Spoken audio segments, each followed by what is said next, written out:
Chazak ou Baruch, excellente journée aujourd'hui, on est en hébreu. Le café, le 25, pas le café qu'on boit pour nous réveiller. Je ne sais pas s'il est bien pour la santé ou pas, mais apparemment beaucoup ils ont besoin d'un café pour se réveiller et de pouvoir peut-être réfléchir un peu mieux l'après-midi et de maîtriser ce qu'ils ont envie de faire.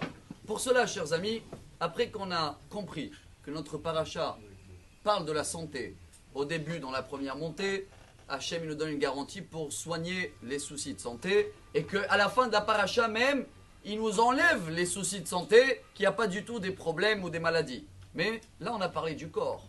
Aujourd'hui, dans la montée du jour, la 5e, la Torah elle nous garantit aussi le médicament, ou si vous voulez la santé, mais de la spirituelle, de l'âme, de l'esprit.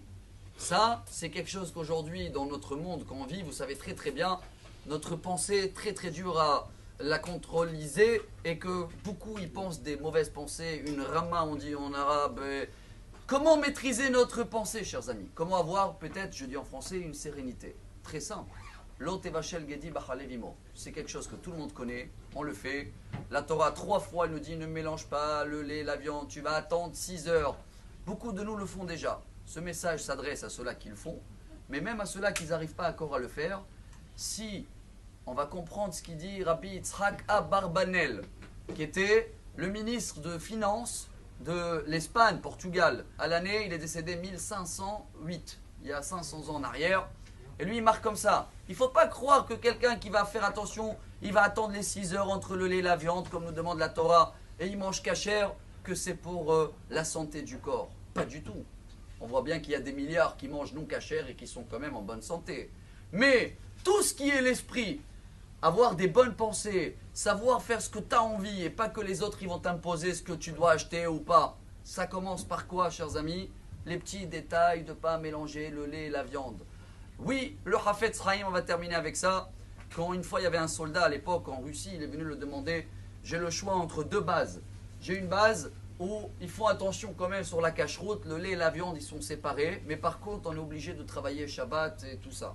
J'ai une autre base, Shabbat c'est libre. Mais ils ne font pas attention entre le mélange de lait et la viande. Qu'est-ce qu'il a dit, le Hafetz Chaim?